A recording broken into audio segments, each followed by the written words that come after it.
बिस्मिल्लाहिर्रहमानिर्रहीम। अब हमारी इंटरनेशनल पॉलिटिक्स और इंटरनेशनल इकानमी पर सवाल जवाब की नशिश शुरू हुआ चाहती है। इसमें जो सवाल होंगे, हाँ जी अच्छा, एक यहाँ पे आपने एक तस्करा किया कि इसराइल ने जो है वो पेंटागन की चोरी की, यहूदियों ने कुछ उनकी मतलब नादर जो इंफॉर्मेशन थी या उनकी इजादात थी, तो वो उन्होंने ओपन मार्केट के अंदर, चाइना क्योंकि सबसे बड़ा बायर था, तो उन्होंने चाइना को बेच दी। अरे इसमें एक थोड़ा सा ही जिक्र आता है कि इसराइल ने जहाज़ बनाया था लावी, तो वो उसके बारे में ये तसर भी मिलता है कि जो J-10C जो अभी पाकिस्तान में ली है, ये बेसिकली लावी का कोई लाइसेंस वेरिएंट था और लावी का उन्होंने डिज़ाइन लिया था अमेरिका से। अच्छा, यहाँ पे ईवल F-16 से अगले ग्रेड का एक डिज़ाइन था जिसमें कनार्ड विंग का इस्तेमाल था। मेरा क्योंकि शो पे मैं पढ़ता रहता हूँ, लेकिन बारह उन्होंने फिर इसको ड्रॉप कर दिया। तो इसराइल, यानी आप क्या कहना चाहते हैं कि इसराइल किसी स्टेज के ऊपर अमेरिका और इसराइल के दरमियान में तजादात भी, कंट्रडिक्शन भी है? देखें, आपने बड़ा दिलचस्प सवाल कर दिया। मुख्तसरन बताना चाहती हूँ। पहली बात यह है कि अमेरिका और इसराइल एक वजह से एक हैं। वो ये है कि अमेरिका पर बहुत हैवी किस्म के लोन हैं और अमेरिका क्लिंटन दौर से बैंकरप्सी का शिकार है, जो मैं समझा। तो हमारी, अगर हम अमेरिका उस बैंकों के बगैर एक हफ्ता भी नहीं चल सकता। ये बैंकों से कर्जा लेकर और ट्रेजरी बॉन्ड बेचकर और ये अपना काम चला रहे हैं। तो हम अमेरिका से, हमारी दोस्ती इस वजह से भी बिल्कुल नहीं हो सकती है कि वो अमेरिका और इसराइल है, और हमारी इसराइल से नज़रियाती दुश्मनी है बहुत सी वजूहात पर, तो हमारी दोस्ती नहीं हो सकती। और फिर अमेरिका और इसराइल जो है, इनमें आपस में काफ़ी सारे प्रॉब्लम चलते रहते हैं। अब अमेरिका ने ये जो दोहरा मेयार रखा हुआ है, डबल स्टैंडर्ड रखा हुआ है कि पूरी दुनिया में जो भी ज़्यादती करे उसके ख़िलाफ़ आवाज़ होती है, लेकिन फ़लस्तीनियों के ख़िलाफ़ जो कुछ हो रहा होता है उस पर कोई आवाज़ नहीं होती। अब इसराइल में अपनी कोई प्रॉब्लम शुरू हो गई उनकी, क्योंकि उनमें 82% लोग जो मज़हब को छोड़ चुके हैं। तब नेतन्याहू ने जो हुकूमत बनाई है उसमें उसने वो पार्टी ली है जो ऑर्थोडॉक्स यहूदी है, जो कहते हैं जी ऑर्थोडॉक्स यहूदी है, तो वो अपना यहूदी शरिया लगाना चाहते हैं। अच्छा, ऑर्थोडॉक्स वो जो लंबी दाढ़ी, उनके डिफरेंट ग्रुप्स हैं, लेकिन हाँ रिजिड टाइप हैं जो जी, वो उनके इंतज़ाम पसंद नहीं है, हमारे इंतज़ाम पसंद है। अगर हम इस्लाम फॉलो करते हैं उनके ठीक हैं। तो वो जो है वो कहते हैं कि आप नंगा बीचों पर बैठेंगे, ये भी प्रॉब्लम है। और फिर आप जो है गे, हम जिन्स परस्ती, ये भी गलत है, जो इसराइल भरा हुआ है, बल्कि दुनिया में शायद सबसे ज़्यादा वहाँ है। फिर उसके बाद वो कहते हैं कि हम रजम की सज़ा देंगे। हाँ, तो इसका मतलब ये है कि इसराइल में अल्लाह के फजल से पता कितने जानी हैं जो सेकुलर होते हैं, वो तो फिर सीधा सीधा और दूसरों को पता नहीं। तो फिर वो अब जंग शुरू हो चुकी है इनकी आपस में, सड़कों पर बड़ी भारी जंग हो रही है। तो ये इन दोनों का आपस में, बहरहाल इसराइल अपनी प्रॉब्लम में है कि जब मज़हब चला जाता है, आप मज़हब छोड़ते हैं, जो 82% कर चुके हैं, तो मज़हब के साथ ज़हनीत का भी ख़ात्मा हो जाता है, क्योंकि रूहानियत ज़हनीत को सपोर्ट करती है और मज़हब का एक बड़ा हिस्सा वो ज़हनीत होती है, रूहानियत होती है। रूहानियत ज़हनीत की बैक पर होती है। रूहानियत आपको बेपनाह एनर्जी देती है। तो ये मुख्तसर सी बात है जो मैं आपको समझाना चाहता हूँ। इन दोनों का आपस में कॉन्फ्लिक्ट चलेगा, लेकिन अभी नहीं चलेगा, क्योंकि अमेरिका बुरी तरह उनके चंगल में फंसा है और इसका सारा पैसा इसराइल शिफ्ट हो चुका है। जो रहा सा था, जो इनकी ब्लैक मनी थी, जो असला डीलरों दूसरे तीसरों ने जो कुछ बनाई, जो कभी चली जाती थी पनामा में, कभी सोलेमान आइलैंड में, कभी किसी में, वो बहुत से और जज़ायर हैं ऐसे जो इनके अपने हैं लेकिन उन्होंने बाहर निकाले हुए हैं, उनमें ये रकम होती है। तो ये मुख्तसरन ये है कि इनके आपस में प्रॉब्लम खड़ी होगी, लेकिन अभी नहीं होगी। जब अमेरिका एक बार उसके सर से हाथ उठा लेगा, इसराइल अमेरिका का मसल इस्तेमाल करके पूरी दुनिया को सामना कर लेता था। इस प्रॉब्लम का आलम इस्लाम को और ख़ुसूसन पाकिस्तान को कोई फ़ायदा होगा? जब इनकी आपस में प्रॉब्लम होती है तो अमेरिका को जो है मसल्स वो नहीं रहेंगे, तो फिर उसके लिए लड़ना मुश्किल हो जाएगा। अब वो फ़ौज भेज कर उसने सीरिया के क्यों टुकड़े कराए, इसने इराक़ के क्यों टुकड़े कराए? वजह यही थी कि इसराइल के पास जो स्टेटें मौजूद थी वो ताकतवर ना हो। ये आप जानते हैं, मिस्र में जमहूरियत है, जो चाहे इस्लाम पसंद आए हैं, उनको क्या तकलीफ़ थी कि उन्होंने हुकूमत का तख्ता क्या सीसी को कह कर उल्टा, और मर्सी को फांसी दे दी। क्यों दी? मुझे तो वो नाम भी नहीं याद होते, इत्फाक से याद रह गए। तो ये मुख्तसर सी बातें हैं, लेकिन इजराइल भी ने अपनी मौत आप मरना है, मुझे पता है उसने मरना है। जी आप आगे कोई सवाल हो आपका? अच्छा मेरे पास काफ़ी तवील सवाल है इमरान साहब हाँ पहले ले। जी सर, मैं सर ये सवाल पूछना चाहता हूँ कि जैसा कि हमें मालूम है कि चाइना की इकॉनमी जो है वो बहुत बड़ी है, क्या करीब के टाइम में जो क्राइसिस पाकिस्तान का चल रहा है इसमें चाइना पाकिस्तान को सपोर्ट करेगा फाइनेंशियली? जी अच्छा, ये है कि चाइना हर हाल में सपोर्ट करना चाहता है, लेकिन पिछली बार ये हुआ कि उसने GHQ, जब भी कोई मुल्क इन्वेस्ट करता है उसको गारंटर चाहिए होता है। पिछली बार गारंटर GHQ था, लेकिन GHQ में ये जो थे राहील शरीफ और नवाज शरीफ लेकर चाइना को यहाँ लेकर आए थे। तो उसके बाद बाजवा साहब आ गए, इन्होंने अमेरिकन कैंप का रुख कर लिया और चाइना को बाहर फेंकने की कोशिश की, क्योंकि इनको बनाने वाले भी अमेरिका वाले ही थे, इसकी बैक पे लॉबी थी सारी। तो उसका नतीजा ये हुआ कि ये चाइना को बाहर फेंका गया, पूरी कोशिश की गई, चाइना नहीं गया, ढीठ बंद कर लगा रहा। लेकिन आखिरी 2 साल कोई काम नहीं हुआ गादर पोर्ट पर। मुझे ज़ाती वो लोग मिले हैं जो वहाँ काम करते थे, उन्होंने बताया, और एक ने नहीं, कुछ 6-7 ग्रुपों ने बताया। तो अब ये है कि वो गारंटर नए मांगता है, और वो नया गारंटर गालबन सऊदी अरब होगा। सऊदी अरब हमें तैयार है पैसे देने, वो गारंटी मांगता है। IMF के साथ न्याज़ीन जाते जाते 10 रुपये डाउन कर गया था, IMF नाराज़ हो गया। IMF रहते इसी चक्कर में है कि पाकिस्तान को फाइनेंशियली दबा कर इसे एटमाम ले लिया जाए। तो इसी सिलसिले में ये सारे गंद घोलता रहता है जो आपके सामने है, और उनका एजेंडा ऐसा होता है जो बज़ाहिर अच्छा लगता है लेकिन मुल्क का बेड़ा गर्क करता है। वो बड़े तरीके से मुल्क की जड़ें काटते हैं जी। और ये पाकिस्तान को पैसे दे सकता है और देगा भी, लेकिन इस वक्त वो इस सूरत हाल में कहीं ये ना हो कि पाकिस्तान में बहावती हो जाए, खाना जंगी हो जाए। वो थोड़ा वेट कर रहे हैं, होशियारी से देख रहे हैं, लेकिन अनकरीब ही बहरहाल ईद के बाद हो सकता है कुछ अच्छी खबरें आनी शुरू हो जाए। ठीक है, मुख्तलिफ साइड से ऑलरेडी उन्होंने पैसा देना शुरू कर दिया। अगर इमरान उनके साथ था तो चाइना ने अब पैसा क्यों देना शुरू कर दिया? पहले काम क्यों रोका? तो काम शुरू कर दिया, अपनी ऑयल रिफाइनरी पर भी इंजीनियर भेज दिए, इंजीनियर्स। तो ये उसको बेड़ा गर्क कर रहे थे। तो मुख्तसरन ये है जी दरवेश सर। एक बात जो one thing which is considered universally true, that if any of the states succeed in providing the basic necessities to all of its citizens, like which is being done there in America or in the Western countries, in the Western European countries, so that state is considered quite a successful one, and that's why maybe the people from the different parts of the country are so desperate to migrate to those countries. So if this is the state there, so it actually means that maybe they have achieved the kind of success they were looking for. So how can we call them as an unsuccessful state or an unstable state, while what is the sort of results they have achieved, it might not be 100% perfect, but as compared to the rest of the countries in the world, it seems that they are far ahead of the rest of the country. How can we call them unsuccessful states? I have already answered those questions in my lecture, the previous lecture. It was, America was not doing well. Financially, it was doing very bad. Any country who is not successful in running his economy is not considered successful. They are under heavy loans. They have external loan of about 31.5 trillion, and internal loan are at least 2 times more. And if you collect it together, it is reaching somewhere around $100 trillion. And $100 trillion, you are capable of buying 2/3 of this world if you judge if you price is correctly measured.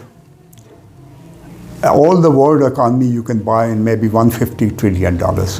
And actually America is standing on a so big loss that if you sell every stone, every crop, in every mineral they have very few, but even after that they are not capable of paying off maybe 1/3 of it. So it's not considered a successful country, but simply they were selling their dollars to all over the world, and they were getting a big help from it.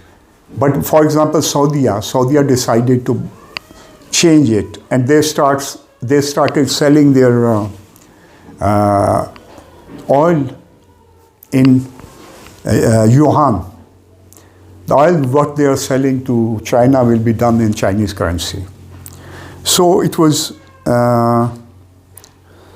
China and Saudi, they are working together in partnership. Saudi Arab left American group, and it joined about few months back. It joined American and Chinese and Russian group.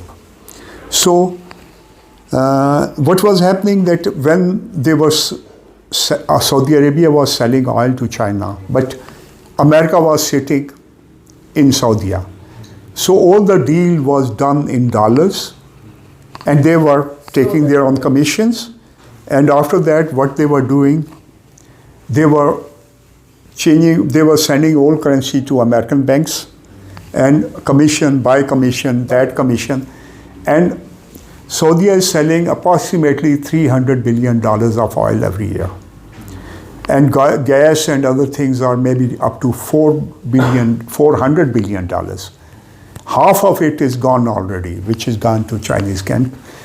So it's a big kick on American ass, sorry. It's the first big step which is taken by Saudi Arabia, and it's done by all the stupidity of America, because they were trying to protect only their illegal child, Israel. So you know the rest, all the story. So this is a thing, and they are not a successful state, and they are under very heavy loans, and they can't cope it. Yes, Shah ji. Anything else? जी आपका कोई सवाल है? अच्छा, मैं एक question. छोटे शाह जी, साजिद साहब. चले आप सवाल करें ताकि इतनी देर में ये. अच्छा, आप दरवेश साहब की बात को मैं थोड़ा सा बढ़ाता हूँ. आप कहते हैं कि अमेरिका जो है मतलब losing his status in all and each and every way. अच्छा, अमेरिका की जो बड़ी बड़ी सनतें हैं उनमें आर्मरी है, असला साजी, और उसके बाद उनकी एंटरटेनमेंट एक बहुत बड़ी इंडस्ट्री है. सर्विसेज में आप ले रहे हैं, बहुत बड़ी इंडस्ट्री है. जी. उसके बाद सॉफ्टवेयर बहुत बड़ी इंडस्ट्री है, कंप्यूटर हार्डवेयर बहुत बड़ी इंडस्ट्री है, माइक्रोचिप्स जो आपने स्टोरी में बताया, और आर्टिफिशियल इंटेलिजेंस.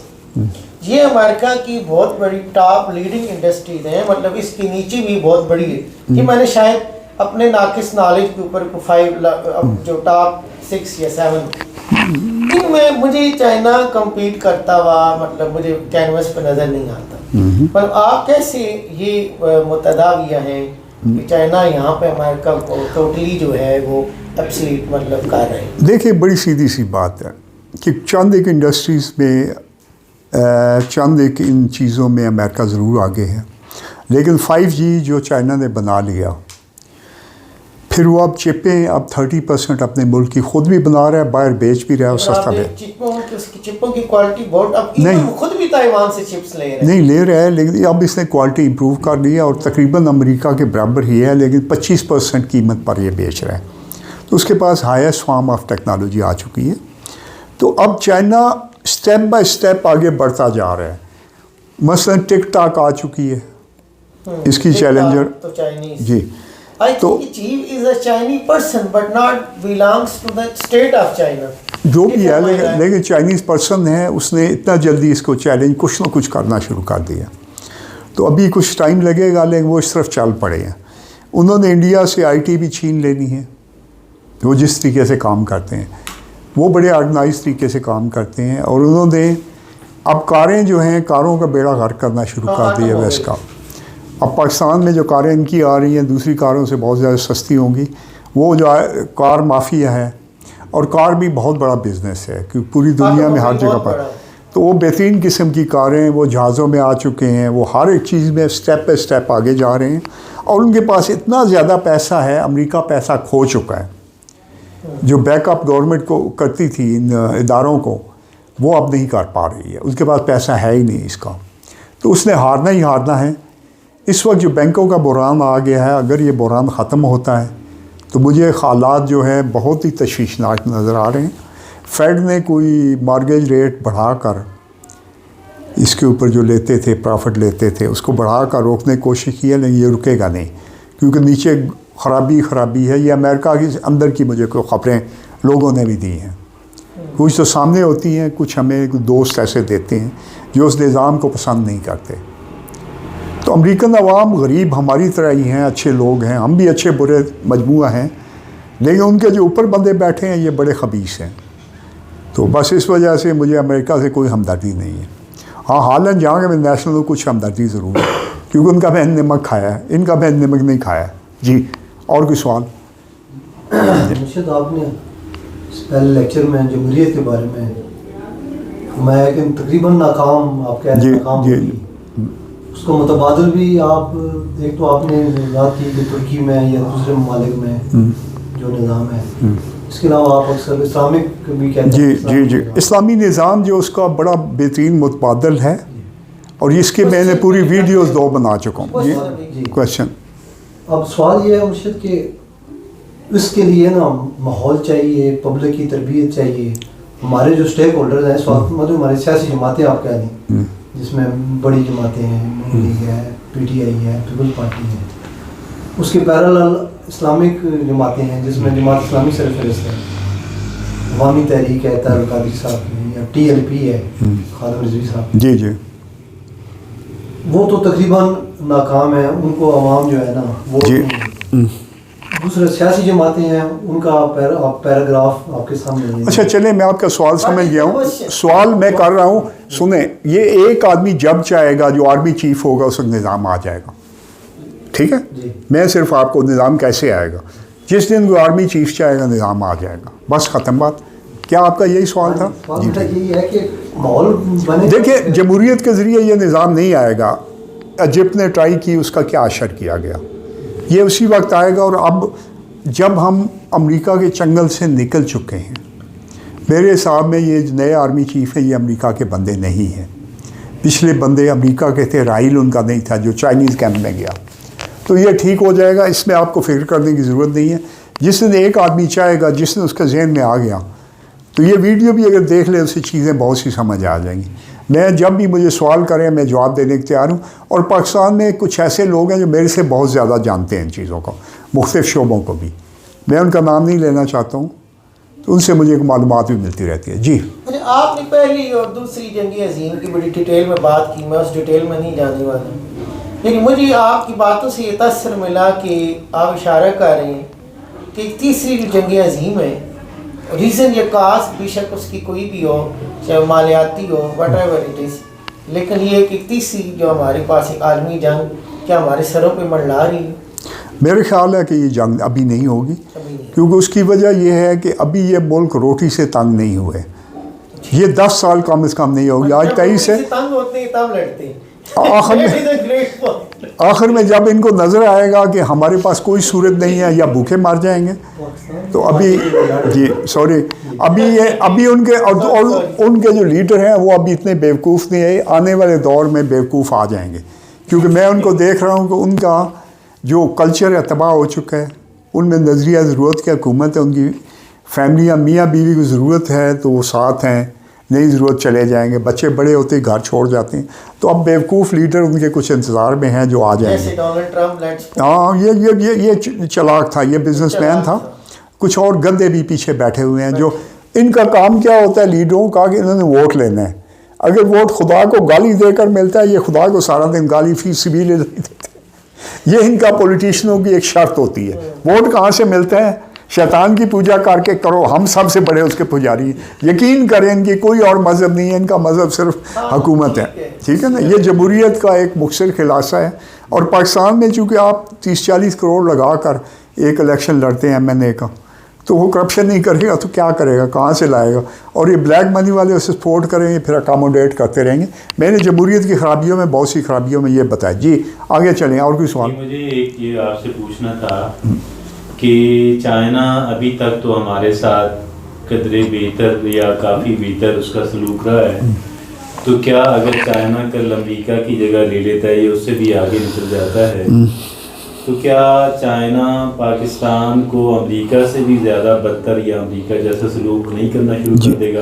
क्योंकि बुनियादी तौर पे कोई मुल्क है, B it any country including China, तो उसने तो अपने मुल्क के मफादात देखने होते हैं। और वैसे भी जो दो रियासतें होती हैं, दो रियासतों के अंदर जो है वो ताल्लुकात दो अफराद की तरह नहीं होते, उसमें खालिस्तान जो उनके ज़ाती जो उनके अपनी स्टेट के मफादात होते हैं उसको सामने रख के पॉलिसी बनाई जाती है। आप क्या कहते हैं? जी, मैं देखिए, हर मुल्क अपने मफाद के लिए काम करता है और करना चाहिए, लेकिन हमारी चाइना की दोस्ती गहरी भी है और मुख्तलिफ़ वजूहात पर हम एक दूसरे की ज़रूरत है।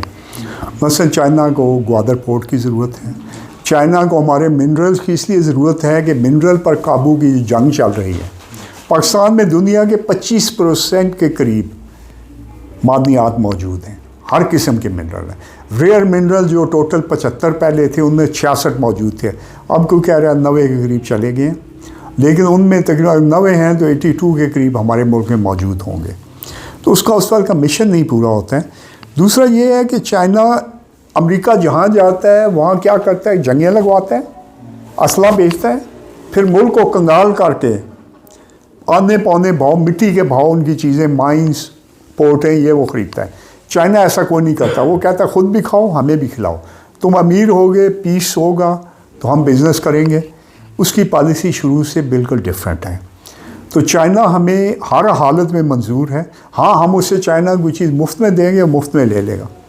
लेकिन कोई मुल्क, देखिए हमारे बहुत अच्छा दोस्त हैं, लेकिन एक बात मैं आपको बड़ी अजीब सी कहने लगा कि पाकिस्तान पिछले 40 साल की मुसलसल डायरेक्ट और इनडायरेक्ट जंग में दुनिया की एक बहुत अजीब सी और बहुत लड़ाकी कौम बन चुका है।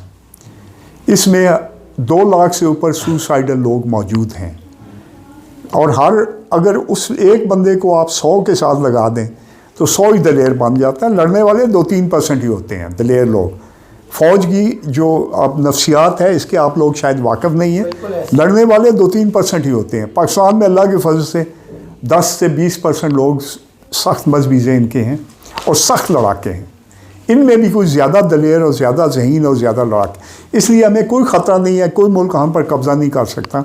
और ना हम किसी हालत में चाइना से, हमें इंडिया से भी जंग नहीं करनी है। वो हमारा कश्मीर छोड़ दे या तस्फिया कर ले, पानी छोड़ दे, और पानी हमारा हड़प कर रहा है, और वो बहुत सी है लोगों के साथ ज़्यादती कर रहे हैं। चले मुख्तरन आपको जवाब मिल गया। अच्छा, मुझे अभी आपने तस्करा किया, इमरान साहब आप सोच रहे हैं, अच्छा अमेरिकन जो है ना बैंकरप्सी, ये मेरे ख्याल में एक सबसे बड़ी खबर है। अगर जी पूरे लेक्चर की मैं पढ़ूँ और जान कहूँ तो ये सबसे बड़ी न्यूज़ ये है कि अमेरिका के अंदर कुछ ऐसे वाक़यात हुए, अभी मैंने सुना है लेकिन मैंने इसको स्टडी नहीं किया, इसके ऊपर थोड़ी सी रोशनी डालें। अच्छा, ये है कि अमेरिका 2008 के बुरान से बचा नहीं था, बच नहीं सकता। हाँ, ये चल रहा था, इन्होंने सिर्फ इसको दबा दिया था। अच्छा, दबा दिया। जैसे कोई साजिश होती है, पूरा मुल्क मुखालिफ होता है, मीडिया कहता है कुछ भी नहीं हुआ, लेकिन वो मुखालफत चल रही होती है, लोग लड़ रहे होते हैं, लोग तंग कर रहे होते हैं। तो अमेरिका बहुत बुरी तरह इसमें फंसा हुआ था। इनको हर साल कुछ 1.5 से 2 ट्रिलियन डॉलर का लॉस हुआ करता था। 1.5-2 ट्रिलियन कितना बड़ा है। हम IMF से 2 बिलियन लेने के लिए हम उसके नाक रगड़ते हैं, फिर भी हमें नहीं मिलता है। तो उसको 1500 से 2000 अरब डॉलर हर साल ज़रूरत होता था, और ये बड़े अरसे से चला आ रहा है, अभी से नहीं। अच्छा, जो तो इसने होना ही होना है। अब क्या हुआ कि उनका जो डॉलर पूरी दुनिया में पड़ा हुआ था, सही है, वो डॉलर वापस इसका रुख कर रहा है, और अफरात ज़ार वहाँ बढ़ता जा रहा है। जो फेड करेंसी प्रिंट करती है अपने ट्रेजरी बॉन्ड्स को बेचकर, तो जब वो बेचकर करेंसी प्रिंट करती है तो फिर वहाँ पे महंगाई हो जाती है। जो उनकी जो भी कॉस्ट है मैन्युफैक्चरिंग की, वो और महंगी हो जाती है। वो महंगी होने की वजह से कम्पीट नहीं कर पाते। तो अमेरिका, बड़े अजीब बात यह है कि 1978 से अभी तक जितनी सैलरी बढ़ी है, कोई सैलरी अमेरिका की नहीं बढ़ी है। महंगाई उससे ज़्यादा हो गई है।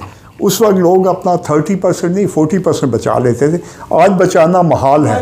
स्कैंडल भी आया था, लोग मकानों की किस्तें अदा नहीं कर रहे थे। जी, ये 2008 में हुआ, 2008 में चले गई और शमियानी लगा के। जी, वो उन्होंने बैंक ने ये भी कहा कि आप कितने दे सकते, किसी ने $1 दे सकता, उनको $1 दें और घर में बैठे। ये उसकी गड़बड़ थी। जो एलन ग्रीन स्पेन था इनका पुराना ट्राई, आजकल येलन है इनकी, ये अपना लोश को ताल रही है। लेकिन इस कौम में चूँकि उनमें रूहानियत भी ख़त्म हो चुकी है, उनमें जहन पीछे का एनर्जी होती है, मुल्क में एक बरकत होती है, वो ख़त्म हो गई है। अब उनका बेड़ा इस वजह से गर्क हो रहा है कि उन्होंने ये सारी चीज़ें छोड़ दी हैं। उनके मजबूत इरादे वाले, मजबूत फेथ वाले लीडर उनके ख़त्म हो गए, तो उनकी तबाही होनी।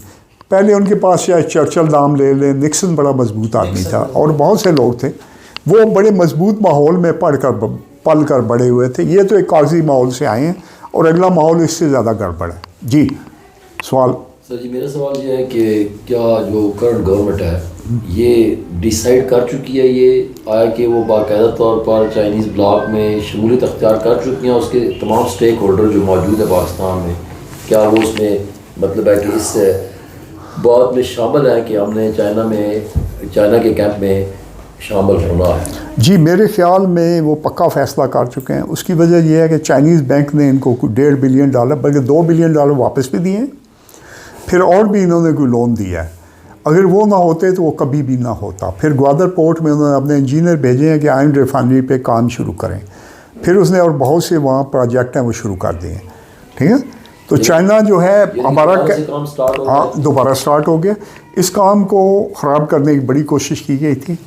स्पेशली मैं नियाज़ी से सबसे ज़्यादा नाराज़ हूँ कि फ़ौज थोड़ी बहुत ज़्यादती करती है, लेकिन फ़ौज अमेरिका और इजराइल के रास्ते में सबसे बड़ी रुकावट थी।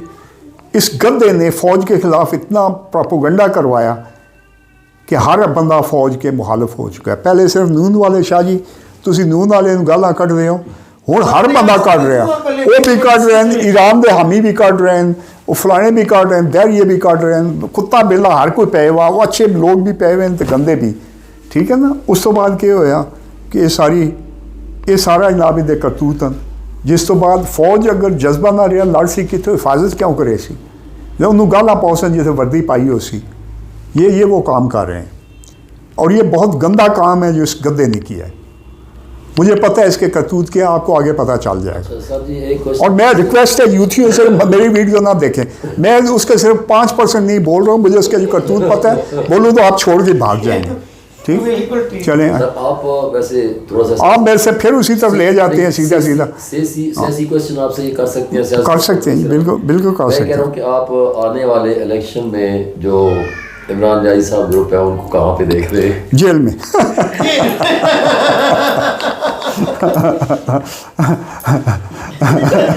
और बात करें। हाँ जी, मुझे ये अर्ज करनी थी, एक ज़माना तो वो था कि ममालिक के ऊपर अटैक किए जाते थे और कब्जे किए जाते थे। जी जी। अभी तो वो दौर नहीं रहा। अभी ये है कि दूसरे ममालिक की जो इकॉनमी है, खून पिया जाता है, की को अपने हाथ में लिया जाता है। जी। पाकिस्तान चूँकि सनती एतबार से, इकानमी के एतबार से, सनती के एतबार से शायद बहुत ही कमज़ोर मुल्क है। हमारी जो एक्सपोर्ट्स हैं ना होने के बराबर हैं, और हमारी इंपोर्ट्स हैं वो बेकार 26-28 बिलियन डॉलर्स पर रहती हैं। जी। तो दूसरा ये कुछ भी नहीं है अगर हम देखते हैं ना दुनिया की जो जी मुझे पता है, आप ज़रा सवाल की तरफ आइए। और तो क्या ऐसा नहीं आपको लग रहा कि जो पाकिस्तान की इकानमी है वो मुकम्मल तौर पे चाइनीज़ हाथों के अंदर चली जाएगी? बात सुने, पिंड बसा नहीं चक्के पहले। इकानमी है हमारी, क्या चाइना का बनेगा क्या? अगर ये 24 बिलियन 26 ले जाएंगे, उनका तो एक हफ्ते का भी खर्चा इससे ज़्यादा है बजट। देखिए बात ये अपना दरवेश साहब कि चाइना जिस मुल्क में भी गया, अगर आप इसमें ले लें, वियतनाम में उसने इंडस्ट्री लगाई। वियतनाम की एक्सपोर्ट हमसे आधी थी 2004 के करीब। इस हिसाब से उसकी आजकल एक्सपोर्ट कोई 16 बिलियन के करीब या 14 बिलियन होनी चाहिए, 14 बिलियन डॉलर्स। अब उसकी 275 बिलियन डॉलर है, चाइना ने इंडस्ट्री मेनली लगाई है। तो हमारी अगर इतनी हो जाती है 275, तो हमारी हर चीज़ की कीमत डॉलर कहीं आपका आ जाएगा 50 रुपये पे। कीमतें आपकी जो है बहुत कम हो जाएंगी। और हम आप ये समझें कि हर आदमी को घर बैठे हुए गवर्नमेंट बासानी 40-50 हज़ार रुपया दे सकेगी अगर हम उस पर जो चाइना का प्लान है। चाइना अपनी इंडस्ट्री कोई 4000 बड़ी इंडस्ट्री शिफ्ट कर रहा है, जिसमें 8 करोड़ बंदे काम करते हैं। वो चेन है इंडस्ट्रीज़ का, जिसमें से 1500 वो पाकिस्तान में लगाना चाहता है। पाकिस्तान में वो चाहता है कि बिज़नेस फ्रेंडली माहौल हो। ये जो हरामजादे बैठे हैं ना, 14 महकमों से फाइलें आती हैं, और ये सांप बैठे हैं जो अमेरिका के पेड़ हैं, जिनके पास डबल नेशनलिटीज़ भी हैं। एक भी चाहे तो फाइल को रोकता है। तो ये लगे हुई हुकूमत आजकल उसका रास्ता रोकने के लिए, और ये हो जाएगा। हमारी इंडस्ट्री भी होगी, और मैं आपको, अल्लाह हर चीज़ जानता है, लेकिन जो लोग मुझे बताया या मुख्तलिफ़ चीज़ें हुई, पाकिस्तान ने एक बड़ा अमीर मुल्क बन जाना है, और चकवाल ने भी यूरोप नवाब बन जाना है, याद रखिएगा। शायद हमें इसमें 8 साल लगें, 10 लगें, लेकिन अब 20 सालों वाली बात कोई नहीं। हमें 3-4 सालों, 3 साल पिछले ज़ाया किए गए, और इसको कांटे निकालने में हमें मज़ीद शायद 6 महीने 1 साल लगेगा। उसके बाद चीज़ें ठीक होना शुरू हो जाएंगी। जी अच्छा, ये एक बड़ा ही जो है ना वैलिड पॉइंट आपकी उस मैसेज के अंदर, सॉरी वीडियो के अंदर था। आपने कहा कि कल्चर जो है ना, उसने मंगोलों को, उनका कोई कल्चर यानी एग्जिस्टेंस ना होने की वजह से उनको बर्बाद कर दिया, और वो सारे के सारे मुसलमान हो गए। जी, आज उनका मेरे ख्याल में यहाँ पे कोई नाम लेवा जी। कोई। इसी के ऊपर डॉक्टर अलीजा इज्जत बेगोविच जो बोस्निया के प्रीवियस जो प्रेसिडेंट भी रहे, एक्स प्रेसिडेंट, उन्होंने तहजीबों के टकराव के उन्वान से एक बड़ी मशहूर किताब लिखी। यानी आप इसमें ये जो मैं इसको अहमियत इस हवाले से दे रहा हूँ कि क्या आइंदा आने वाले टाइम पे हमारा जो कल्चर है, जो इस्लामिक जो कल्चर है, क्या वो इतना रिच और इतना शानदार होगा कि वो अमेरिकन या वेस्टर्न जो कल्चर है उसका ना सिर्फ मुकाबला करे बल्कि उसको डिस्ट्रॉय भी करे? देखें, उनका कल्चर तो डिस्ट्रॉय हो चुका है, उनकी फैमिली लाइफ ख़त्म हो चुकी है। इस्लाम की हमें जो तशरीह की गई है, तशरीह ठीक नहीं थी। अब मैं मुख्तसरन तशरीह करता हूँ कि इस्लाम 10% ईमानियात इबादत है, 90% ये इखलाक मामलात हैं। आप अच्छा इंसान बनने बगैर अच्छा मुसलमान नहीं बन सकते। फिर इस्लाम के जो 2 अहम मकासद हैं, एक आइडियल इखलाकी जिस्मानी ज़हनी रूहानी इंसान की तश्कील है, और एक आइडियल माशरे की तश्कील है। इस माशरे की तश्कील में हर निज़ाम नाकाम हुआ है अलावा इस्लाम के। लेकिन हमें, अच्छा, ये जो आइडियल इंसान है इसमें रूहानी मैसेज मौजूद है, इखलाकी जिस्मानी ज़हनी रूहानी। तो हमने रूहानियत का भी टच जो शरिया के अंदर मौजूद है, शरिया की हदूद में जो रूहानियत यहाँ मौजूद है, इसका इस्लाम से बहुत कम ताल्लुक़ है। आप भी जानते हैं और दरवेश साहब भी जानते हैं, सब लोग जानते हैं। अगर इसे इस्लाम के अंदर लाया जाए तो एक बड़ा खूबसूरत गुलदस्ता है। दीन बुनियादी तौर पर इंसान को खुशी और सुकून देने आया है। मग़रब अपना खुशी और सुकून खो चुका है। अभी समी मुझे फ़ोन में बात कर रहा था कि मैं जिन लोगों के साथ बैठता हूँ वो रोती हैं लड़कियाँ कि हम तन्हा हैं, हमें कोई साथी नहीं मिलता। क्योंकि जब आप खुदा को नहीं मानते हैं, रोज़े जज़ा को, जवाब को नहीं मानते हैं, तो उनके साथ यही कुछ होता है। आपको जो बंदा मिलेगा वो इसी ज़िंदगी का जूस निकालेगा। तो उनकी कल्चर ख़त्म हो चुका है। उनका एक मजबूत कल्चर था, उससे सब का तमाम के तमाम मिट्टी झाड़ चुकी है, जो पेंट झाड़ चुका है, मिट्टी पड़ चुकी है। लेकिन हमें जो इस्लाम है इसका एक खूबसूरत गुलदस्ता बनाकर, जो कि शरिया जो खुशी से भरपूर, सुकून से भरपूर है, और रूहानियत का एक गुलदस्ता बनाकर, मैं पूरी तरह इसी कोशिश में हूँ। और इस पर मैंने तकरीबन सारा काम किया है। मेरी वीडियोज़ आपने देखी होंगी, वो वीडियोज़ उसमें ये सारे पैगाम मौजूद हैं जी। और अच्छा, इसमें हाँ इमरान साहब आपको इशारा कर रहे हैं, मुझे क्वेश्चन है आपके पास? नहीं फिलहाल। अच्छा, मैं एक और क्वेश्चन करूँ। आपने कहा जी कि अफगानिस्तान के अंदर अमेरिका ने ये जो लास्ट 2 अभी जो जंग हुई है, यानी 2002 से आई थिंक स्टार्ट हुई, और मुशर्रफ टाइम के अंदर इसमें इन्होंने 10 ट्रिलियन जो है डॉलर उन्होंने खर्च किए। जबकि प्रीवियस जो वार थी जनरल ज़ियाउल हक के दौर में जो रशिया और के साथ हुई, उस मेरी इंफॉर्मेशन पे उस टाइम उन्होंने कुछ 700 से 800 बिलियन अमेरिका का क्लेम था कि उनके पैसे खर्च हुए। अच्छा, ये इसमें एक तो ये एक बहुत बड़ा डिफरेंस है, 10 मिलियन यानी 10,000 अरब डॉलर। अच्छा, ये इसकी क्या वजह है इतनी बड़ी डिफरेंस की? नंबर 1 और नंबर 2 कि इस 10 मिलियन डॉलर के और इस यानी नाकाम जंग की अमेरिका की ज़हनियत के ऊपर क्या असर हुआ है और इकानमी दोनों के ऊपर? देखिए हुआ ये है कि अमेरिका की सुपरमैसी इसमें ख़त्म हो गई, सुपर पावर होने का भरम ख़त्म हो गया।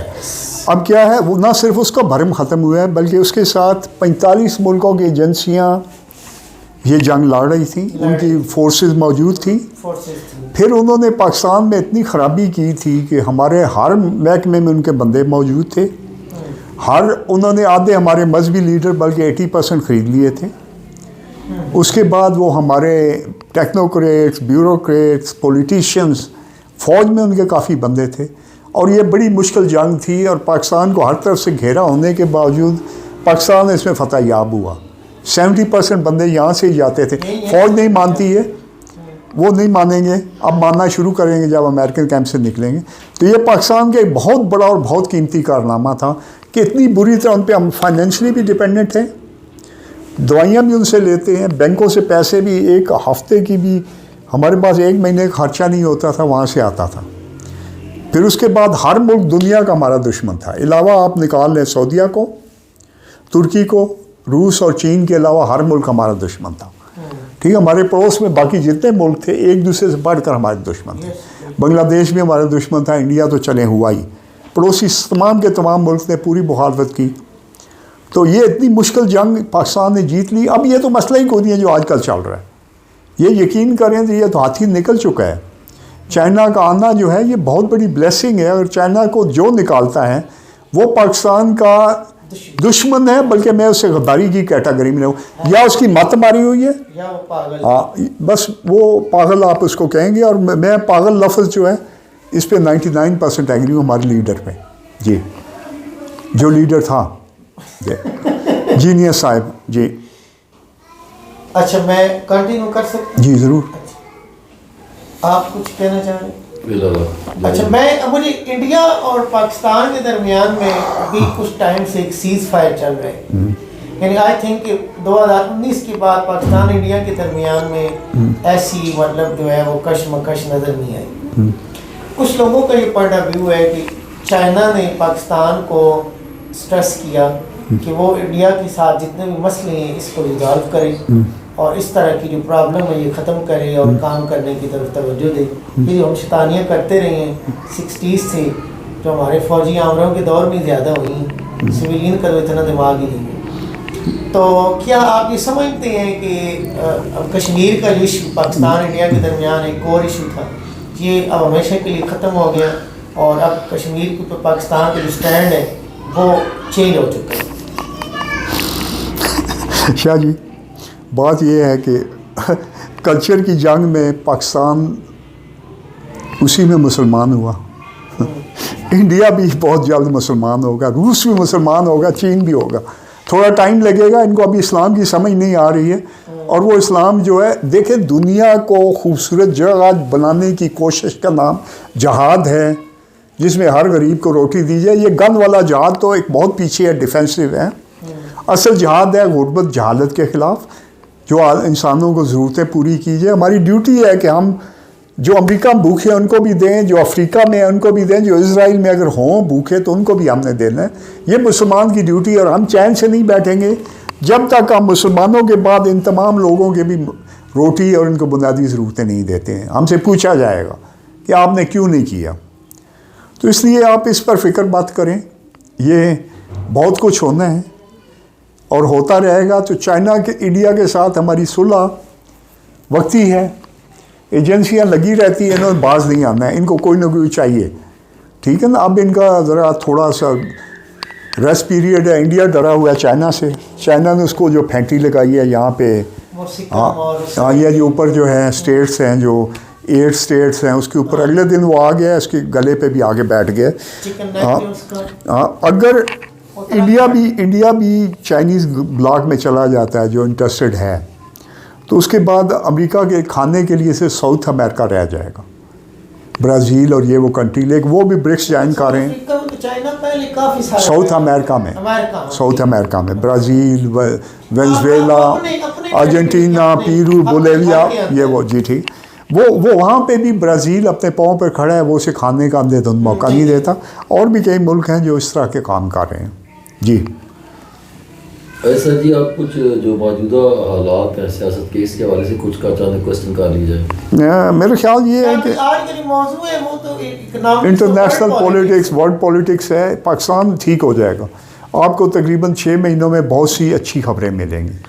लेकिन सर इसमें एक ये चीज़ है कि अब पाकिस्तान के अंदर जितनी सियासी जमातें हैं या हमारे जो इदारे हैं ख़ास तौर पर जो सबसे पावरफुल इदारा है, क्या ये सारे जो है मतलब इस वक्त एग्रीड फॉर्म में मौजूद हैं कि हमने चाइनीज़ कैंप में बैठना है, क्योंकि इनको तो आदत पड़ी हुई है, चले नहीं जो है वो उनको जब यकमुश्त मिल जाते हैं तो बड़े खुश नहीं वो और बात थी। वो दरअसल जितने भी CNC आए थे, अलावा 1-2 को छोड़कर, राहील को छोड़ दें, ज़िया को छोड़ दें, ये अमेरिका के आशीर्वाद से आए थे, ठीक है ना। अब ये जो हैं हाफिज़ साहब, ये भी ओरिजिनली चकवाल के हैं, मुरीद के हैं, थोड़े रिश्तेदार हैं काज़मी साहब, तो बरादरी दें।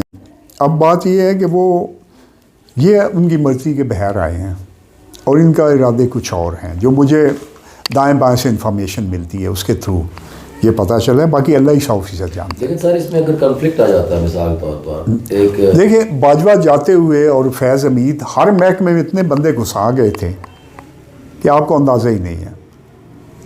ब्यूरोक्रेसी में भी, दूसरे फजूल महकमों में भी, फ़ौज में भी और ऊट पटांग हर जगह पर वो अब रुकावट पैदा कर रहे हैं और वो मायूसी फैला रहे हैं और हर नेगेटिव खबर दे रहे हैं। लेकिन जल्द ही जो पाकिस्तान के साथ दुश्मनी करेगा उसका कुत्तों वाला सलूक होगा और होना शुरू भी हो गया, ये भी याद रखिएगा। बस मैं इतनी बात कहना चाहता हूँ, बाकी तफसील में मैं नहीं जाऊँगा। एक बात ज़रा ये बताइएगा प्लीज़ कि इंडिया का, भारत का माशी एतबार से, डिफेंस एतबार से क्या फ्यूचर देखते हैं, क्योंकि वो एक सुपर पावर बनने के ख्वाब देख रहे हैं, और आप इस बारे में क्या कहेंगे? ये जमहूरियत ने उसका बेड़ा गर्क कर दिया। अगर उसे एक ऑनेस्ट किस्म का डिक्टेटर मिल जाता, इवन लालू प्रसाद यादव मिल जाता, या 1 मैन पार्टी वाला अग्रवाल नाम है मेरे ख्याल है उसका, अगर वो मिल जाता तो इंडिया कहीं चला जाएगा। ऑनेस्ट बंदा चाहिए। लेकिन जब तक आप आवाम का वोट लेते रहेंगे, हिंदू खुश होगा अगर सिखों को मारा जाए, पीटा जाए, हिंदू खुश होगा अगर मुसलमानों को पीटा जाए, तो कैसे वो जमहूरियत और कैसे मुल्क में सुकून और खुशी आएगी? दुश्मन मुल्क उसे यूज़ करेंगे, मिसयूज़ करेंगे, उन लोगों को मारेंगे जो मुखालिफ पार्टीज़ हैं। तो इंडिया जो है, इंडिया बहुत कमज़ोर विकेट पर है। इसमें बहुत बड़ा पैसा अमेरिका और इंग्लैंड ने, यूरोप ने ट्रांसफ़र किया। वो पैसा अब आना रुक चुका है क्योंकि उनको इंडिया से उम्मीद नहीं रही है। इंडिया चाइना के आगे घुटने टेक चुका है। फ़ौजी जंग जो हुई थी उसमें इंडिया को बहुत बुरी मार पड़ी है और चाइना ने अपनी मर्ज़ी के सारे एरिया काबू कर लिए। तो इंडिया का कोई फ्यूचर नहीं है जब तक चाइना उससे लड़ने के लिए ऊपर नहीं आया था। वो पाकिस्तान के साथ लगा रहता था और पाकिस्तान के साथ भी बड़ी मुश्किल से पूरा होता था। अब चाइना के बाद तो उसकी 2% हैसियत है, 98% इधर आ गया। तो इंडिया बहुत वीक विकेट पर है। अमेरिका इस फिक्र में था कि दुनिया में जंग हो, जिस जंग में चाइना, इंडिया, रशिया, ये 3 मुल्क इन्वॉल्व हों ताकि असला बेचता रहे, लेकिन उसमें इंडिया नाकाम हो गया। उल्टा रशिया ने हमला कहाँ कर दिया? यूक्रेन पर, बजाय कि वो इस फिक्र में था कि कहीं ये चीन से लड़े, ठीक है, या इंडिया के साथ चीन की जंग हो। वो जंग हुई ना, बनिया होशियार है। तो उसके बजाय जब यूक्रेन की जंग हुई तो अमेरिका का रास्ता भी भरम जो है ख़त्म हो गया। अब जब सेकेंड वर्ल्ड वार हुई थी तो जब फ़ौजें स्कैंडिनेविया में गई थी, स्कैंडिनेविया वो वाहिद मुल्क हैं इनके जो कर्ज़े से फ्री हैं। बाकी यूरोप बुरी तरह कर्ज़े में डूबा हुआ है। जर्मनी पे भी काफ़ी कर्ज़े हैं। तो जर्मनी वालों ने डेनमार्क वालों ने पहले ही हाथ खड़े कर दिए थे कि जनाब उनको पता था कि 100 लिटर और 100 प्याज खाकर भी हमें डिफ़ीट होना है, तो हम पहले ही कर देते हैं। वो हम छोटे से एक मिसाल मशहूर थी कि बंदू भाई गया रेस कोर्स में, वहाँ उसके पास 3000 रुपया साथ था, 10,000 रुपया जीत लिया। बाहर निकला, गुंडे पड़ गए, उन्होंने पकड़ के 2 इधर से मारी, 2 इधर से मारी। कहते हैं भाई मारते क्यों, वैसे ले लो। तो ये डेनमार्क वालों ने ये किया था। तो अब बात ये है कि ये वही कहानी है। तो ये कोई नहीं। आप ईरान के बारे में, ईरान उस पर बहुत अरसे से पाबंदियाँ हैं माशी, जिसकी वजह से उसने अपनी तमाम तर जो ज़रूरियात हैं ख़ुद बनाना शुरू कर दी हैं। जी। तो इस एतबार से जो है उसकी जो इन्हिसार है दीगर ममालिक पे वो बहुत ही ना होने के बराबर है। मुझे सिर्फ एक पॉइंट और आपके सामने जी क्वेश्चन के तौर पे, अभी जबकि चाइना जो है वो वहाँ पे ईरान के साथ उसके बड़े अच्छे बहुत शानदार इन्वेस्टमेंट, बहुत बड़ी इन्वेस्टमेंट चाइना वहाँ पे लेकर गया, ख़ासकर जब ये पाकिस्तान के अंदर PTI की हुकूमत आई और वो जो बड़ा ज़ोरों शोर से प्रोग्राम जो चल रहा था और उसके अंदर वो बड़ा एक कह रहे हैं कि सरमेरी सी ताल्लुकात के अंदर और या पहले जैसी गर्मजोशी ना रही, तो फिर वो ईरान के अंदर पाकिस्तान की निस्बत से भी कई गुना ज़्यादा बड़ी इन्वेस्टमेंट लेके वो ईरान चला गया। तो अब आप ईरान का माशी एतबार से और क्या आप उनका फ्यूचर देखते हैं? देखिए, मैं ईरान के अमूर का एक्सपर्ट नहीं, 2-4 बातें सिर्फ आपको बताना चाहता हूँ। ईरान पे पाबंदियाँ होने के बावजूद ईरान हमेशा मार्केट में 70% प्राइस पे ब्लैक मार्केट में तेल बेचता रहा। उसके जहाज़ खुले समुंदर में जाया करते थे, वहाँ से जर्मनी और जापान और मुख्तलिफ़ मुल्कों के जहाज़ इससे तेल लेकर वहाँ ले जाया करते थे। अगर $100 कॉस्ट होती, $100 बैरल, तो वो 70 बैरल पर बेचता था और ये 1980 से बेच रहे हैं। ठीक है, अच्छे खासे प्रॉफिट पर बेचता था। पाबंदियाँ बाज़ार लगी थी, दवाइयाँ नहीं मिल रही हैं, जहाज़ों के पुर्जे वो भी ब्लैक में आ जाते थे। तो ये सिर्फ एक नूरा कुश्ती हो रही थी, ईरानी गवर्नमेंट जो थी वो इनके साथ ही मिली हुई थी। ठीक है, उनको कोई ऐसी पाबंदी नहीं थी जो जहाँ तक मेरा है। उसके बाद क्या हुआ कि अब जब चाइना आया, क्योंकि ईरान गवर्नमेंट को अमेरिका ब्लैकमेल कर साथ में ला रहा होता था कि अगर आपने ये किया तो हम आपकी हुकूमत तोड़ देते, वो मजबूर थे। अब ईरान चला गया है चाइनीज़ कैंप में। चाइना ने वहाँ पे कुछ 300 कुछ बिलियन डॉलर इन्वेस्टमेंट का कहा है, जो अगले 15 सालों में होगी। तो हर साल में कि $16 बिलियन चाइना को इसको मिलेंगे, उसके बदले में वो तेल लेगा उनसे। तो अब चाइना ने एक और बड़ा नेक काम किया है कि सऊदी और इन दोनों की सुलह करवा दी है, एक दूसरे मुल्कों में एम्बेसी खोल रहे हैं। और चाइना ने कहा है कि अगर दोनों गद्दो, अगर तुमने आपस में जंग की तो मैं तुमसे तेल ख़रीदना बंद कर दूँगा, तुम दोनों भूखे मरोगे। बड़ा कंज्यूमर तो है ही वो। तो इस वजह से दोनों सीधे होकर आपस में सुलह कर गए। इनके आपस में इख्तलाफात बहुत रहते थे, सऊदी और इसके। ये इख्तलाफात सिर्फ यहाँ पर नहीं थे, बल्कि इराक़ में, सीरिया में भी एक दूसरे के ख़िलाफ़ ये इन्वॉल्व रहते थे और अच्छे लेवल पर रहते थे। मुख्तसरन मैं आपको बताता हूँ, लेकिन मुझे उसकी कोई गहरी इन्फॉर्मेशन नहीं है। अरबी मेरे से बहुत ज़्यादा जानते हैं, मैं मोटे तौर पर ये चीज़ें जानता हूँ। जी, कहते हैं कि इसराइल के बड़े मुखालिफ हैं, बड़े दुश्मन हैं, तो क्या वो हकीकतन इसराइल के दुश्मन हैं या नहीं, कोई दुश्मन नहीं। कोई, और वो दुश्मन होते तो उनकी हुकूमत टूट जाती है अभी तक। अब वो दुश्मन बन रहे हैं, जिसकी वजह से उनके जो सुलेमानी था गालिबन उसका नाम, जिसको मारा गया, उसके बाद उसको कत्ल किया गया। उसके बाद क्या हुआ कि इनका एक और जो साइंटिस्ट था एटॉमिक, उसको किया गया। इनकी जो कारखाना था ड्रोन बनाने का, उसको तबाह किया गया। इनका जो एटमी रिएक्टर था उसको भी डैमेज किया गया। तो ये सारी जो चीज़ें हैं ये होती रही हैं और उन चीज़ों का नतीजा आपके सामने है कि, और अभी वो चूँकि चाइनीज़ कैंप में आ गया है, क्योंकि वो चाइनीज़ कैंप में आ चुका है और इस वजह से अब इन सब की सुलह हो गई है। तो आप मुख्तसरन ये है कि अब ये मुल्क अपने आपस में ये सुलह करेंगे। सऊदीया और जो चाइना है, सऊदीया और ईरान, बड़े अरसे बाद की सुलह हुई है और अमेरिका को बड़ी तकलीफ़ है क्योंकि इन दोनों की जंग करवा के वो असला बेचना चाहता था। चाइना ने ये नेक काम कर दिया।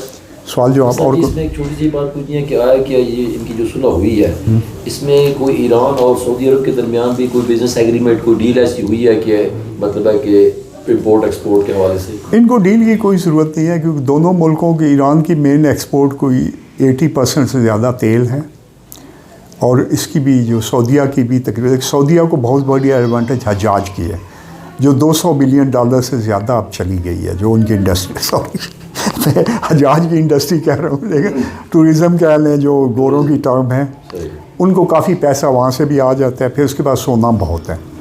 सऊदीया जो है वो फाइनेंशियल स्टैंडिंग उसकी, और वो जो न्यू सिटी बना रहा है वो दुबई तर्ज का एक सिटी है। तो सऊदीया जो है इसकी इकानमी काफ़ी मजबूत है। लास्ट टाइम कही थी कि काफ़ी सारे एग्रीमेंट, मिसाल तौर पर पहले जो सऊदी अरब है उसके जो तेल के जितने भी ज़खायर थे उनको डील कर रहा था, अमेरिका डील कर रहा था। अब अगर उन्होंने अमेरिका को किक आउट किया है तो उसको किसने रिप्लेस किया है? वो खुद अब संभाल रहे हैं और ख़ुद ये काम कर रहे हैं। ठीक है, उनकी जो थी वो बड़ी कंपनी, क्या नाम था जी उसका, इनकी जो तेल की सबसे बड़ी दुनिया की कंपनी थी, अरामको इन्होंने वापस ले ली थी अरबियों ने। अब उसे तो वो अब जो है अरब आगे पीछे इन्वेस्टमेंट काफ़ी कर रहे हैं, सऊदीया वाले भी कर रहे हैं, ये हमारी ग्वादर इंडस्ट्री में वो बहुत से, फिर ये शहर बन रहा है, वहाँ पे यूनिवर्सिटियाँ होंगी, स्टूडेंट पढ़ने जाएंगे, सर्विसेज। यूरोप वाले भी और मगरब वाले भी 70% से ऊपर बल्कि 80% आप सर्विसेज पे डिपेंड करते हैं।